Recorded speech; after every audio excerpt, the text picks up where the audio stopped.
I'm Paul Rankin, an Ulster. Form an orderly queue. Don't come near me. And I'm Nick Nairn, a Scotsman. New Zealand! Woohoo! We're on a food adventure in New Zealand. I'm hoping to find lots of exotic wild things.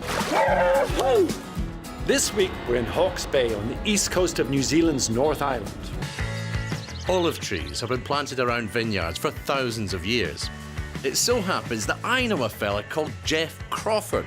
He was born in Edinburgh and now he grows some fabulous olives right here in Hawke's Bay. Jeff, olives are one of my most favourite things on the planet, but somehow I didn't expect to find them in New Zealand. Yeah, they're a new thing for New Zealand. So we've been growing olives for about 20 years.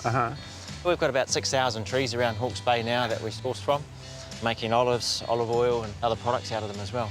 And what about the processing? Well, there's two things to do with the olives. You either make them into oil or you make them into eating olives, so table olives. Lead on. So this is a barrel of fermenting olives. These are the Manzanilla olives. So it's quite firm flesh. There's a little bit of residual bitterness in there. All you're doing is fermenting the product in salt water. And the flavours that it develops, it's just incredible. It makes me glow.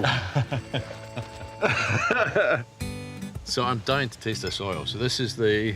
This is our medium blend. Should have nice olivey flavour. It's not mild, it's comforting. Yeah, yeah.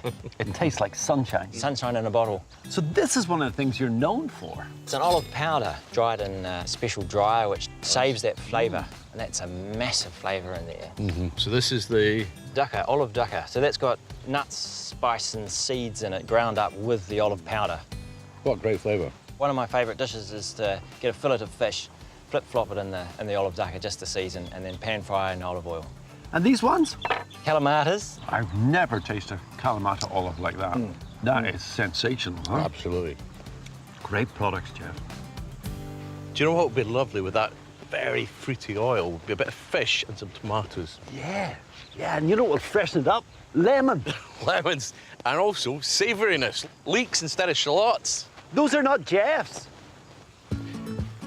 Nick, come on. Come on. You're an Egypt.